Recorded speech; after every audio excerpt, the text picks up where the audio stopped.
ডিম ভুজিয়া করব। কড়াটা বসিয়ে দিলাম, কড়াইয়ে তেল দিয়ে দিলাম, তেল গরম হয়ে গেছে।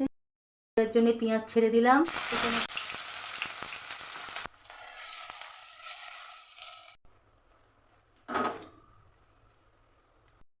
ডিম ভুজিয়ার জন্য টমেটো কুচানো দিয়ে দিলাম,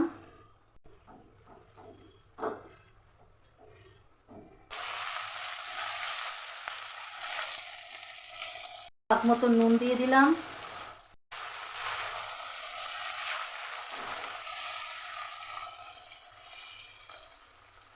লঙ্কা কুচানো দিয়ে দিলাম,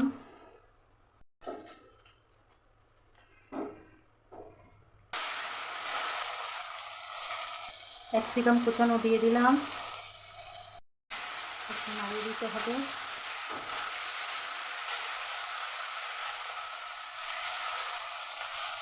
ক্যাপসিকাম, লঙ্কা, টমেটো, পেঁয়াজ ভালো করে ভাজা ভাজা হয়ে গেছে।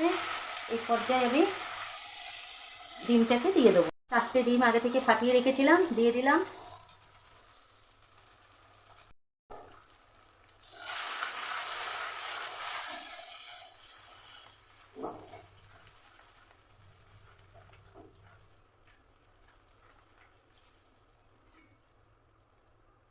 একটু কাসুরি মেথি দিয়ে দিলাম, কাসুরি মেথি।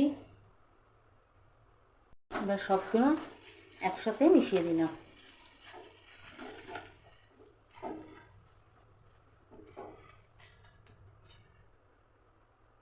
তো আমার হয়ে গেল আজকে ডিম ভুজিয়া।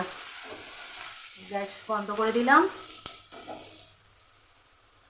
খুব সহজেই আমার হয়ে গেল ডিম ভুজিয়া। তো এটা গরম রুটির সাথে খুব ভালো লাগে। একবার এভাবে বানিয়ে খেয়ে দেখবেন। তো ভালো লাগলে লাইক, কমেন্ট, শেয়ার করবেন। টাটা বন্ধুরা।